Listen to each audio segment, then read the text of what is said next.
নমস্কার পাঠক বন্ধুরা, আমি মৌসুমী বৈদ্য দাস আজ আবারও চলে এসেছি গড়পুরের বৌরানীর পরবর্তী 3টি পর্ব নিয়ে। কেমন লাগছে ধারাবাহিকটি আমাকে অবশ্যই কমেন্টের মাধ্যমে জানাবেন, আর ভালো লাগলে আমার চ্যানেলটিকে সাবস্ক্রাইব করে আমার পাশে থাকবেন। তাহলে শুরু করা যাক আজকের পরবর্তী 3টি পর্ব। স্নানঘরে এবার এলিনার অস্বাভাবিক কিছুই চোখে পড়ল না। ও স্নান সেরে শাড়িটা পরে নিয়ে বাইরে বেরিয়ে এলো। যেহেতু এলিনার বাবা একজন বাঙালি, তাই এলিনা বাঙালি আদব কায়দা খুব ভালো করেই জানে। তাই শাড়িটা পরতে ওর কোনো অসুবিধা হলো না।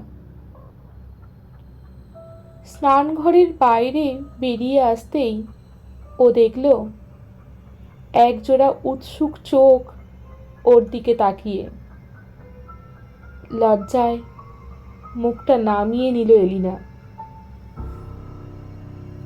অথচ বিয়ের আগে কতবার এই মানুষটার সাথে একাত্ম হয়েছে, বিয়ের পরে কেন জানি না এই মানুষটিকে দেখে ভীষণ লজ্জা করছে এলিনার। প্রবাল এবার এলিনার কাছে এসে ওকে পিছন থেকে জড়িয়ে ধরে বলল, এই জানো তো, তোমাকে আজ আমার স্বপ্নে দেখা সেই নারীর মতো লাগছে। স্বপ্নে প্রায়ই আমি যাকে দেখতাম, কখনো তার মুখ দেখিনি, কিন্তু অবয়ব দেখেছি। ঠিক এমনই শাড়ি পরা লাল টুকটুকে বউ। এলিনা এবার প্রবালের থেকে নিজেকে ছাড়িয়ে নিয়ে বলল, তা সেই স্বপ্নে দেখা মেয়েটার সাথেই প্রেম করো না, আমার কাছে এসেছো কেন? এলিনা কপট রাগ দেখিয়ে ঘর ছেড়ে বেরিয়ে গেল।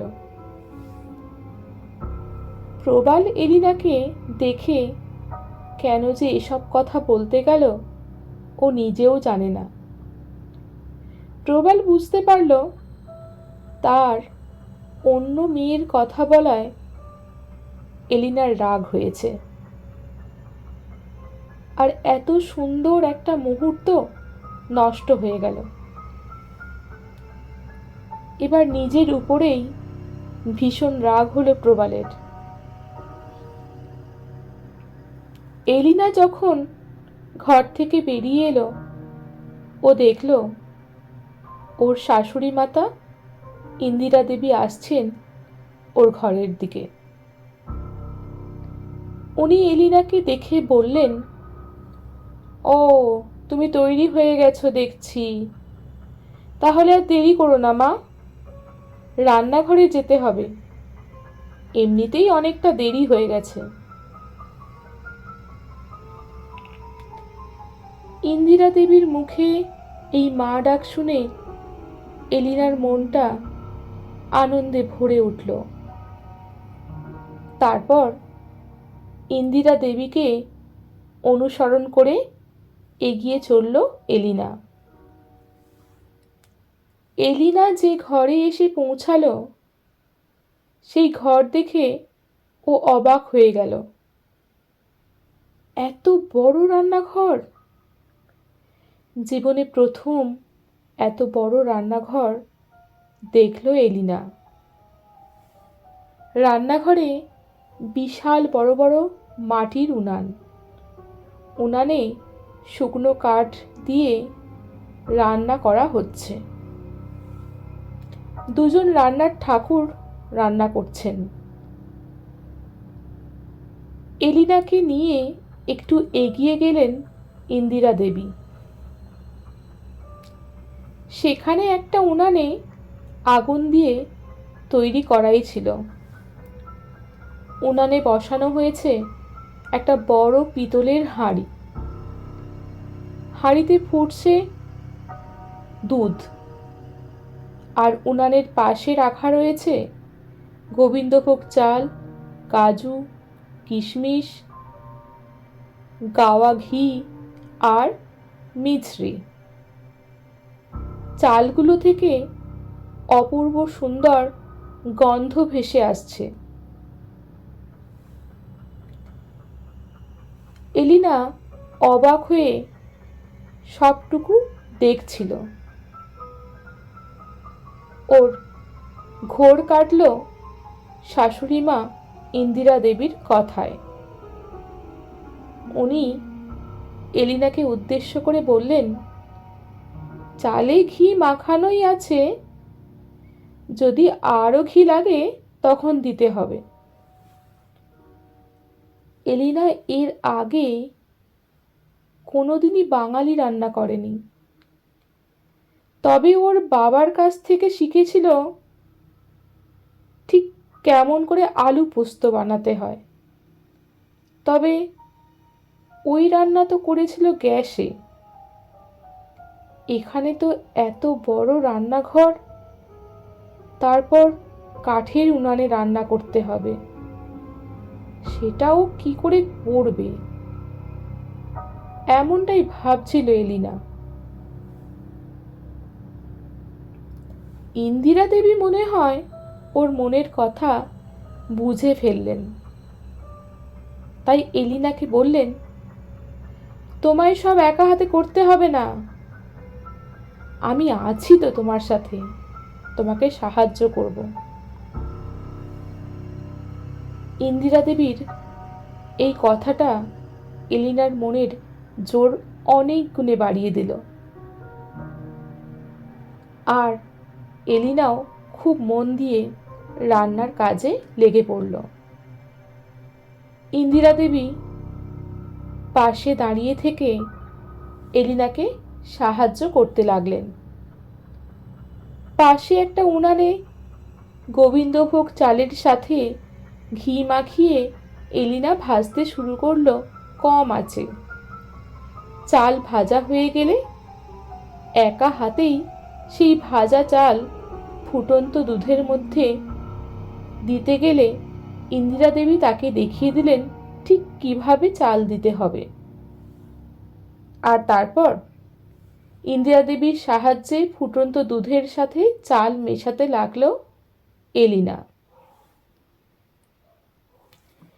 ইন্দিরা দেবী বিদেশি বৌমার এমন কাণ্ড দেখে বড্ড আনন্দ পেলেন মনে মনে। ভাবলেন, বিদেশি হলে কি হবে, বড়দের সম্মান করতে জানে। এলিনার হাতের ছোঁয়া ইন্দিরা দেবীর ভীষণ ভালো লাগলো। এরপর এলিনা ওর শাশুড়ি মায়ের সাথে রান্নাঘর থেকে বেরিয়ে একটা অন্য ঘরে গেল, যেখানে ঠাকুরকে ভোগ দেবার বাসনপত্র থাকে। ইন্দিরা দেবীর সাহায্যে সব বাসনপত্র নামিয়ে আনলো এলিনা। তারপর দুজনে খুব যত্ন করে আজকে ঠাকুর যা রান্না করেছে সেগুলো সাজাতে লাগলো। পরমান্নের বাটিটাও রাখলো তাতে। এবার একজন দাসীর সাহায্যে ভোগগুলি নিয়ে যাওয়া হলো ভগবানের কাছে। পুরোহিত মশাই বললেন, আমার পুজো সারতে একটু দেরি আছে, বৌরানী তুমি পোশাক বদল করে এসো, তারপর পুজো সেরে ভোগ নিবেদন করব। এলিনা পুরোহিত মশাইয়ের কথা শেষ হলে একবার বিষ্ণুদেবের মূর্তির দিকে তাকালো। ওর কেন জানি মনে হলো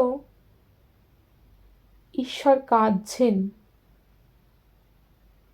ও পুরোহিতের দিকে তাকাতে উনি যেন বুঝতে পারলেন ওর মনের কথা। পুরোহিত আবার বললেন, মন শান্ত করো মা, দেখবে সব ঠিক হয়ে যাবে। এই হালদার বাড়িতে আলোময় দিনগুলো ফিরে আসবে। এলিনা পুরোহিতের কথা শুনে যখনই কিছু বলতে যাবে, ঠিক তখনই ওর ডান হাতের আঁকা ওই ত্রিশূলের ট্যাটুটা ভীষণ গরম হয়ে উঠল। আর এলিনা ওই হাতটা ধরে বসে রইল। ইন্দিরা দেবী ছুটে এসে জিজ্ঞাসা করলেন, কি হয়েছে তোমার? এলিনা বলল, রান্না করার সময় পুড়ে গেছে। এলিনার মনে হলো কে যেন কথাটা বলিয়ে নিল ওর মুখ থেকে। ইন্দিরা দেবীর তাড়া থাকায় উনি এলিনাকে বললেন, যাও ঘরে গিয়ে কোনো ওষুধ লাগিয়ে নাও বাছা, প্রবাল দেখলে রাগ করবে, আমি ঠিক সময়ে তোমায় ডাকবো। এলিনার হাতের উষ্ণতা যেমন মুহূর্তের মধ্যে শুরু হয়েছিল, ঠিক তেমনভাবেই তা কমে গেল। ও বুঝতে পারল না যে ঠিক কি হচ্ছে ওর সাথে। এরপর নিজের ঘরে, মানে যে ঘর ওকে দেয়া হয়েছে, সেই ঘরের দিকে এগিয়ে চলল এলিনা। সিঁড়ি দিয়ে উঠে একেবারে দক্ষিণে অবস্থিত ওর ঘর। ও সিঁড়ি দিয়ে আনমনে হাঁটছিল। ঠিক এমনই সময় কে যেন এলিনার হাতটা টেনে নিয়ে একটা ঘরের ভিতরে ঢুকলো। ভয়ে আতঙ্কে এলিনার চোখটা বন্ধ করে নিল। ওর সামনে থাকা মানুষটির কণ্ঠস্বর কানে আসতেই চমকে উঠল এলিনা। ধীরে ধীরে চোখ খুলে তাকালো মানুষটির দিকে।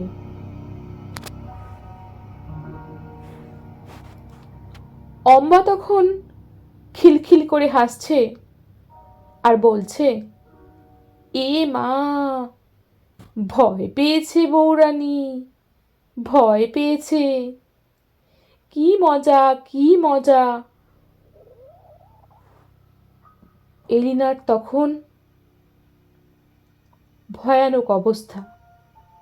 এমনিতেই এই বাড়িতে আসার পর একটার পর একটা কাণ্ড ঘটছে। তারপর অম্বার এমন অদ্ভুত আচরণ। নিজেকে সামলে নিতে একটু সময় নিল এলিনা। অম্বা তখন এলিনার কপালে, মাথায় হাত বোলাতে বোলাতে বলল, তুই আমার বন্ধু হবি, আমার বন্ধু হবি, শাস্তি দিবি ওই শয়তানটাকে, তাহলে আমিও ভালো হয়ে যাব। অম্বার এমন স্পর্শ আর গলার কাতর স্বর এলিনার মনকে নাড়া দিল ভীষণ। ও অম্বাকে কিছু বলতে যাবে, কিন্তু বলা হলো না। তার আগেই ঠানদিদি এসে হাজির হলেন সেখানে। ঠানদিদি অম্বার হাত থেকে এলিনাকে ছাড়িয়ে নিতে নিতে বললেন, দিদি, তুমি এখানে কি করছো? নিজের ঘরে যাও। এলিনা অনিচ্ছা সত্ত্বেও সেই মুহূর্তে সেখান থেকে চলে গেল।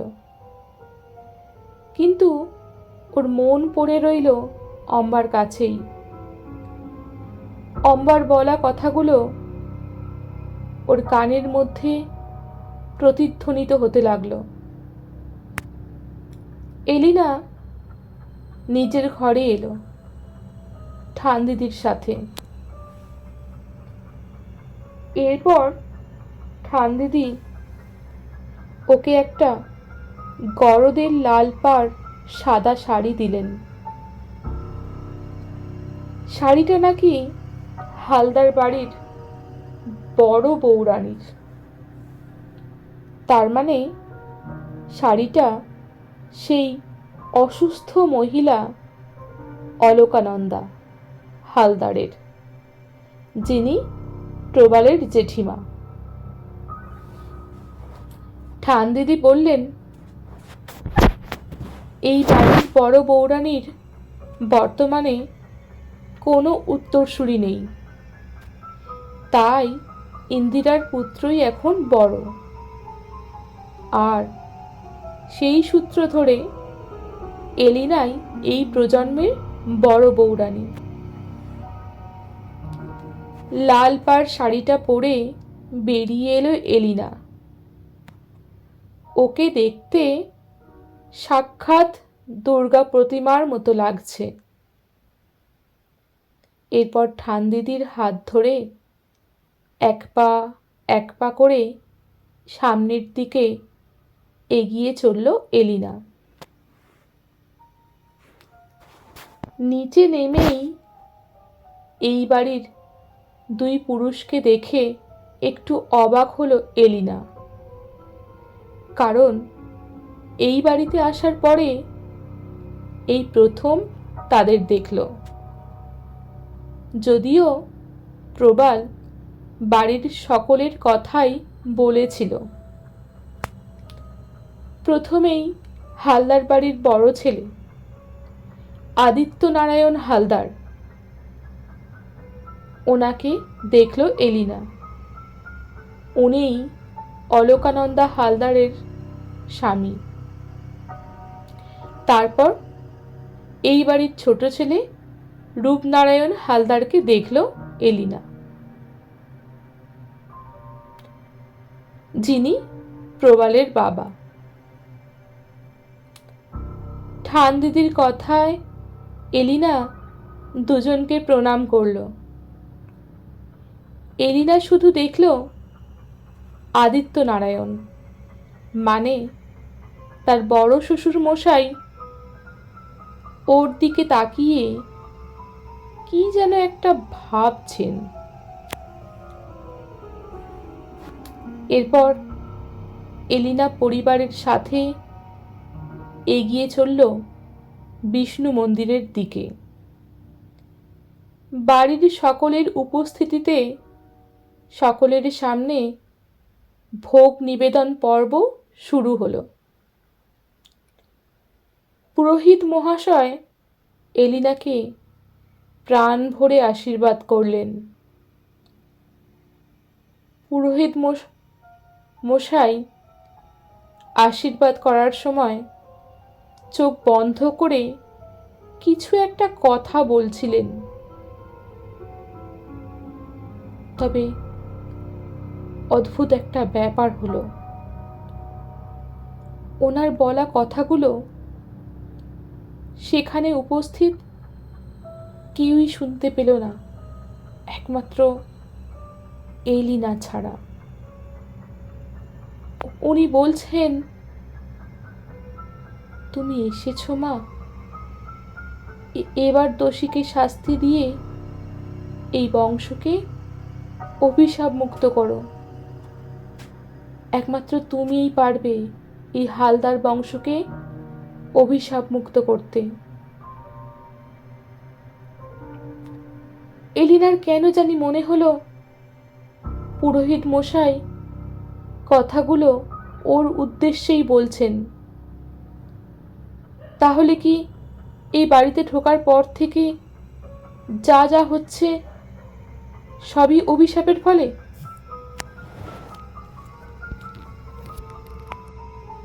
তবে যে প্রবালের সাথে ওর এত দিনের সম্পর্ক,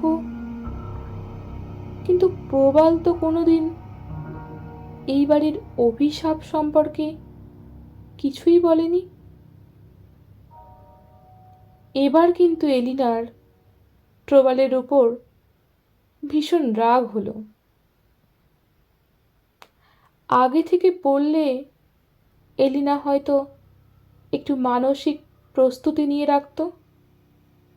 না, আজ এই বিষয়ে প্রবালের সাথে কথা বলে সবটা ঠিক করে নিতে হবে। এলিনা যখন জানতে পেরেছে এই বাড়ি অভিশপ্ত, তাহলে গড়পুরের বৌরানী হিসাবে এই বাড়িকে অভিশাপ মুক্ত করবেই। মনে মনে দৃঢ় প্রতিজ্ঞ হলো এলিনা। এবার এলিনা বুঝতে পারল যে ঠিক কী কারণে তার হাতে আঁকা ত্রিশূল থেকে আলোর বিচ্ছুরণ হচ্ছিল।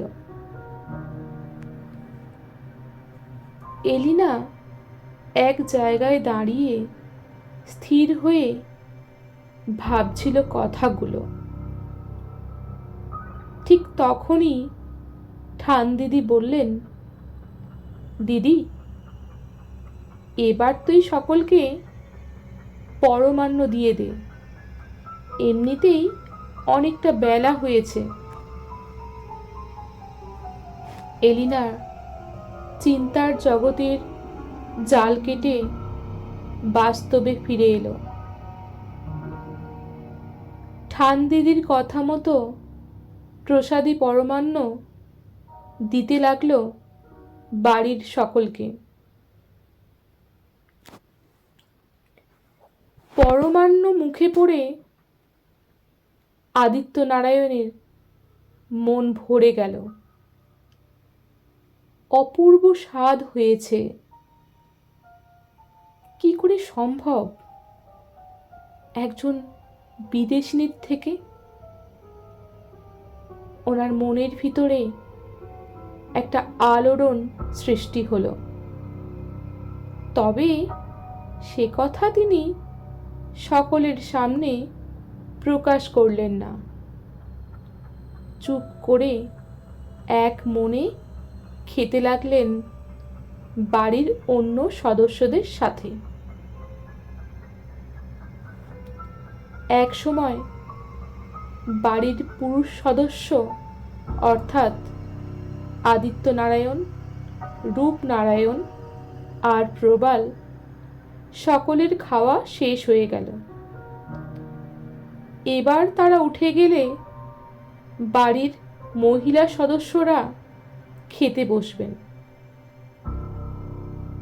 কেবলমাত্র ঠান দিদি বাদে, কারণ তিনি দুপুরে খুব অল্প আহার করেন, নিজের জন্য নিজেই এক মুঠো ফুটিয়ে নেন। বাড়ির মহিলা সদস্য বলতে মোটে 4 জন। তার মধ্যে অলকানন্দা অসুস্থ, আর অম্বা তার নিজের মানসিক স্থিতি ঠিক নেই।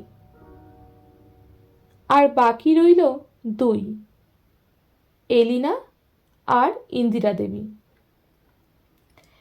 ইন্দিরা দেবী খুব যত্ন করে অম্বার জন্য খাবার বেড়ে পাঠালেন। তারপর অলকানন্দার জন্যও খাবার পাঠালেন। এবার বাকি সকলের জন্য খাবার বেড়ে দেওয়া হলো। বাকি সকলে বলতে এই বাড়ির সব ঝি চাকরদের জন্য। সকলকে খাবার দেওয়া হয়ে গেলে ইন্দিরা দেবী এলিনাকে তার কাছে নিয়ে এসে বসালেন। বিবাহের পর বধূ বরণের সময় যে ঘটনা ঘটেছিল তাতে অতীতের এক ঘটনা মাথায় রেখে আত্মীয় স্বজন প্রায় সবাই চলে গিয়েছিল।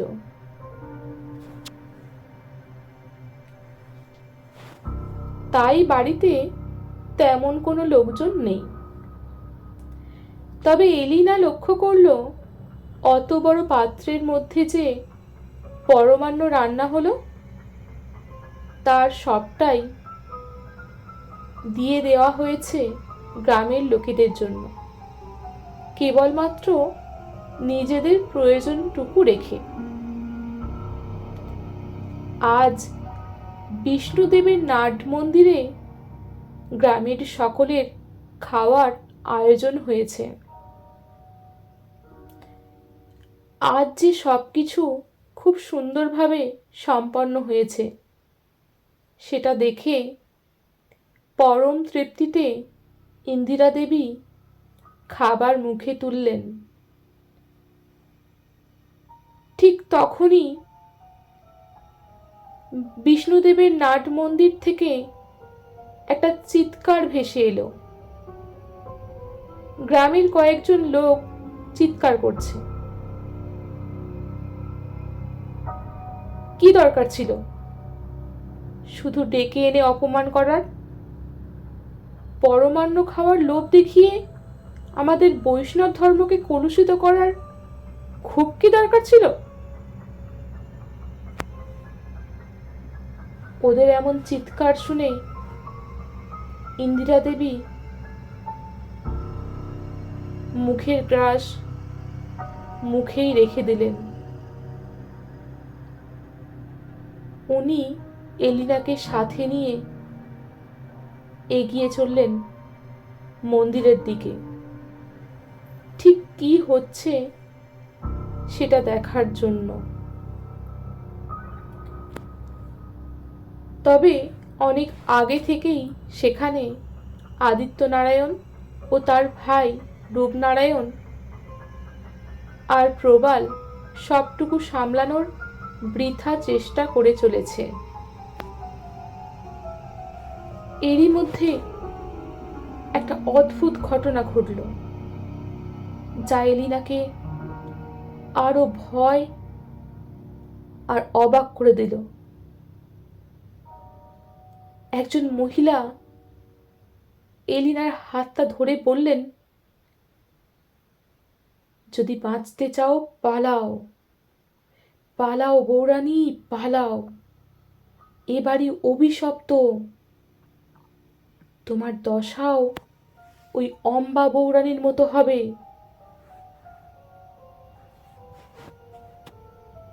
এলিনা সত্যিই কিছু বুঝতে পারল না।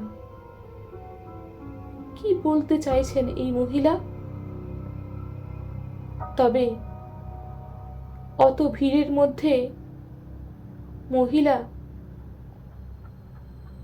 আর দেখতে পেল না এলিনা। এলিনার ভাবার সময় পেল না কিছু, কারণ যে কারণে ঝামেলা হচ্ছে সেই ঝামেলাটা অনেক বেশি বৃদ্ধি পেয়েছে। এলিনা তখন সকলের কথোপকথন শুনে যেটুকু বুঝতে পারল, আজ গ্রামের সকলের এই বাড়িতে নিমন্ত্রণ ছিল। যেহেতু গ্রামের সকলে পরম বৈষ্ণব আর এই বাড়ির লোকেরাও বৈষ্ণব, তাই সকলের জন্য নিরামিষ খাবারের আয়োজন করা হয়েছিল। কিন্তু সব খাবার শেষে যখন সকলের পাতে পরমান্ন দেওয়া শুরু হলো, ঠিক তখনই ঘটে অঘটন। একজন পরমান্নের মধ্যে মাংসের টুকরো দেখতে পায়, আর তাতেই বেঁধে যায় যত বিপত্তি। এলিনা এখনো বুঝতে পারে না ঠিক কিভাবে ঘটল এই ঘটনা। যখন বাড়ির সদস্য এই ঝামেলা মেটাতে অসমর্থ হয়, ঠিক তখনই সেখানে আসেন ঠান দিদি। ভারিক্কি চেহারার এই মহিলাকে দেখে গ্রামের সকলে প্রথমে চুপ করে যায়। এরপর ঠান দিদি বলেন, সব শুনবো, আগে তোমরা শান্ত হও। তারপর আঁচল থেকে বেশ কয়েকটা লাল জবা ফুল বের করে ওদের দিকে ছুঁড়ে দেন ঠান দিদি। অদ্ভুতভাবে গ্রামের প্রতিটা লোক এতক্ষণ যে বিরক্তি নিয়ে চিৎকার করছিল, তারা একদম শান্ত হয়ে যায় আর একটাও কথা না বলে ফিরে যায় যে যার মতো। এলিনা এবার ঠান দিদির ক্ষমতা দেখে ভীষণ অবাক হয়। ঠান দিদি তখন ঠিক একই পদ্ধতিতে শান্ত করেছিলেন গড়পুরের বড় বউরানীকে। ঠান দিদিকে বাড়ির সকলে প্রণাম করে।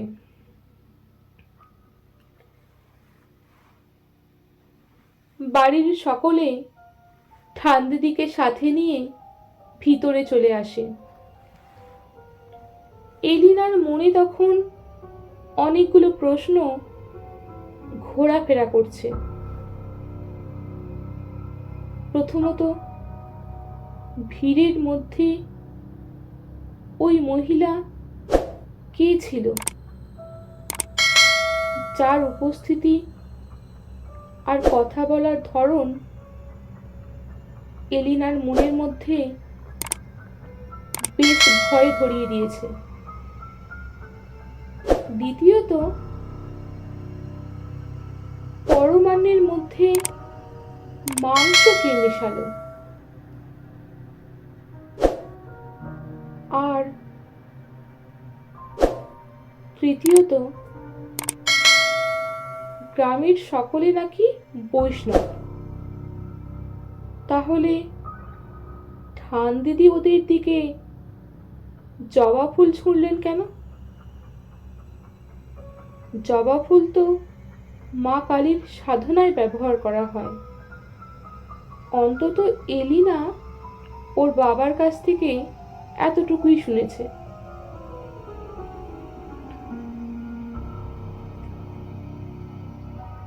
এই সব প্রশ্ন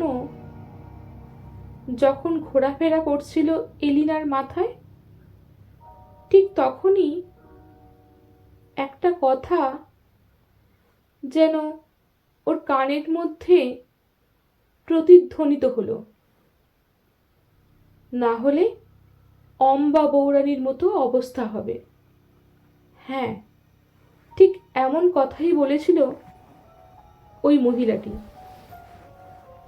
তাহলে কি অম্বা এই হালদার বাড়ির বউ? এসব প্রশ্নের জট কিছুতেই খুলছে না। যতই সবটুকু নিয়ে চিৎকার করছে এলিনা, ততই যেন জট আরো বেশি করে পাকিয়ে যাচ্ছে। সবাই যখন ঠান্দিদির জয়ধ্বনি দিচ্ছিল, ঠিক তখনই এলিনা এসব ভাবছিল এক মনে। হঠাৎ করেই এলিনার হাতের সেই ত্রিশূল আবারও তার উপস্থিতি জানিয়ে দেয়। এলিনার সম্বিত ফিরে আসে। ও অনুমান করে এসব কথা ভাবার সময় এখন নয়। তার থেকে সকলের সাথে তালে তাল মেলালেই ভালো হবে, কারণ এই বাড়িতে ও নতুন। এই বাড়ির সম্পর্কে তেমন কিছুই জানে না। এলিনা আর বেশি কিছু না ভেবে ঠান্দিদির পাশে এসে দাঁড়ায়। তখন ঠান্দিদির শরীর থেকে একটা অদ্ভুত সুন্দর গন্ধ ভেসে আসছে। এলিনা কেমন যেন বিভোর হয়ে যায় ওই গন্ধে।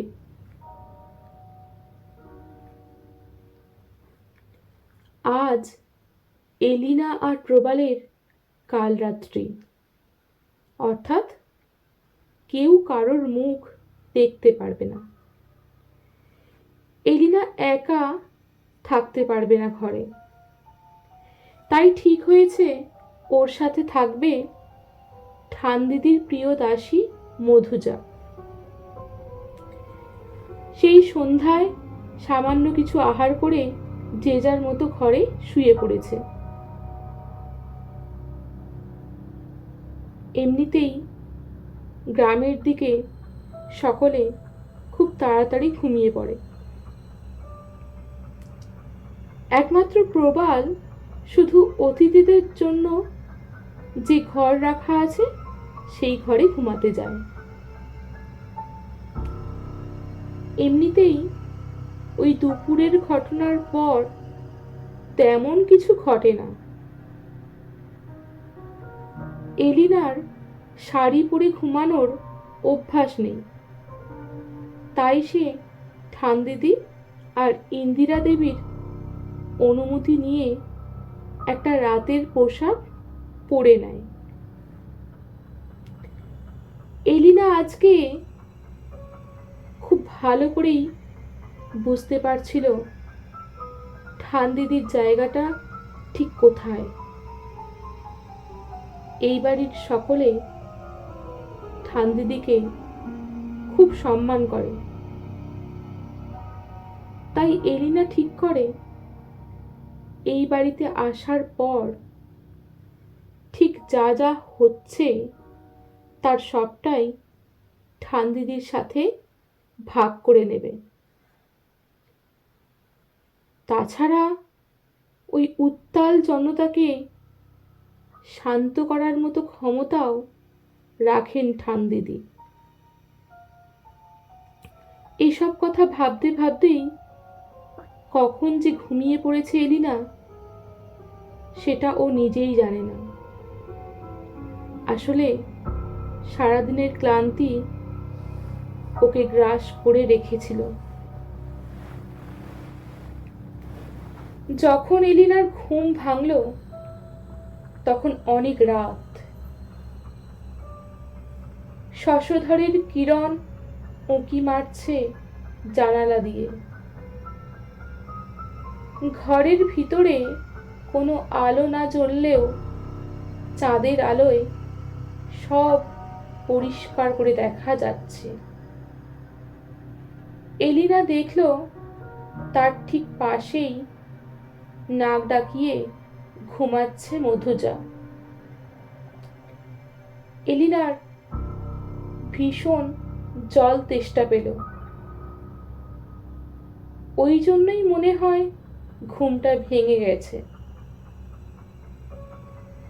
নতুন জায়গা, কোথায় কি আছে ও জানে না, তাই এলিনা ঠিক করলো পিপাসা সংবরণ করে ঘুমিয়ে পড়বে। কিন্তু যত সময় যেতে লাগলো পিপাসার বেগ আরো বৃদ্ধি পেল, অথচ মধুচার ঘুমন্ত মায়াভরা মুখ দেখে এলিনার আর ওকে জাগাতে ইচ্ছে করল না। ও ভাবল নিজেই উঠে জল খাবে। বিছানা থেকে নেমে চাঁদের আলোয় পথ খুঁজে ও ঘরের ভিতরে থাকা টেবিলটার দিকে এগিয়ে গেল। দেখল সেখানে একটা বড় জগে জল রাখা আছে। জলের জগের পাশেই একটা গ্লাস। ও জগের থেকে গ্লাসে জল ভরে এক নিঃশ্বাসে সব জলটা শেষ করলো। এবার বিছানায় এসে শান্তির ঘুম দেবে বলে ঠিক করলো এলিনা।